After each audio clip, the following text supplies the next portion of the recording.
Welcome back to the Wasteland Chronicles, the only podcast bold enough to bring you the stories straight from the people who live them.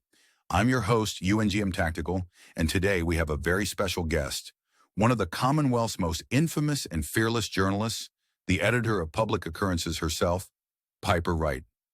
Piper, welcome to the show. Thanks for having me. And infamous, huh? I'll take it as a compliment. You should. Your work has shaken up Diamond City more than a couple of super mutant attacks. But before we get into all of that, let's start at the beginning. You grew up in a small settlement on the outskirts of the Commonwealth, right? Yeah, that's right. Just a little place trying to stay afloat between the raiders, radstorms, and all the other lovely hazards of the Wasteland. My dad was part of the local militia, and my little sister Nat and I grew up hearing all about the importance of protecting what's yours. Guess that stuck with me in a way I didn't expect. And your dad, he played a huge role in shaping your career, didn't he? He did. He was murdered when I was just a kid. It wasn't some random attack. It was an inside job. The town's militia captain, Mayburn, was in bed with raiders planning to sell us out. My dad figured it out, and Mayburn killed him for it. When the so-called authorities refused to do anything, I did what I had to. I exposed him. Flyers, public accusations, anything to get the town's attention. In the end, Mayburn got exiled, and the town was ready when the raiders came knocking. They didn't stand a chance. That's some serious detective work for a kid. And that's where your journey into journalism really started, huh?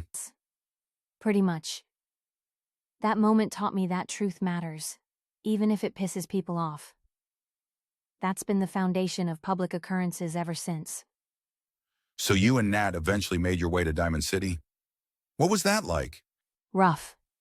We barely scraped together enough caps to hitch a ride with a caravan, and when we got to Diamond City, we found a different kind of struggle. Corruption, weak security, a mayor more interested in keeping his seat than keeping people safe.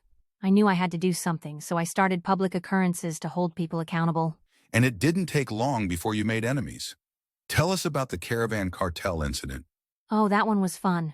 Wrote an article exposing a cartel trying to jack up food prices. Next thing I know, I'm drinking at the Dugout Inn, and someone tries to poison me. Luckily, Vadim Bobrov's moonshine is about as toxic as the poison was, so I chugged a whole bottle and puked it up.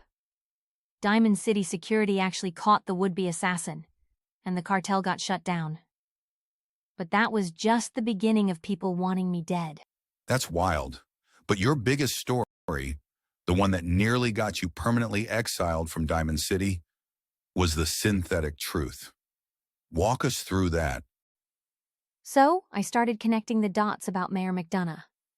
The way he acted, the decisions he made, it just didn't sit right. I didn't have hard proof, but I knew in my gut he was a synth. So, I published the article, drawing connections between him and the broken mask incident.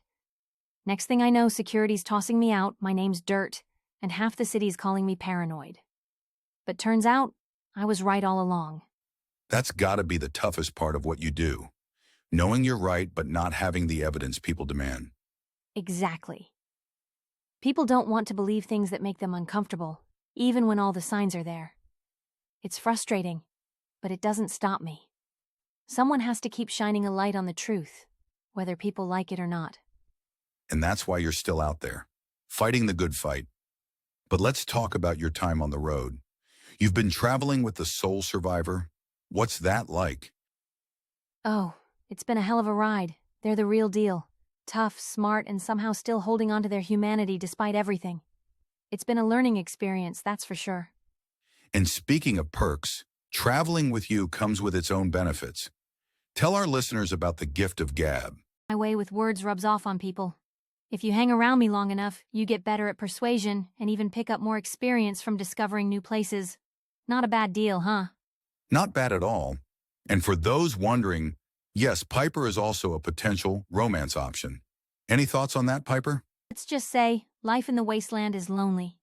And sometimes you need someone to watch your back. And your heart. Well said. Before we wrap up, what's next for you in Public Occurrences? More stories, more truth, and probably more trouble. But hey, That's what makes life interesting, right? That it does. Piper, thanks for coming on the show. Any final words for our listeners? Keep your eyes open, question everything, and never stop searching for the truth. And if you see my little sister Nat, tell her I said to eat her veggies. That's a wrap for this episode of the Wasteland Chronicles. Stay safe, stay sharp, and keep surviving out there. Until next time.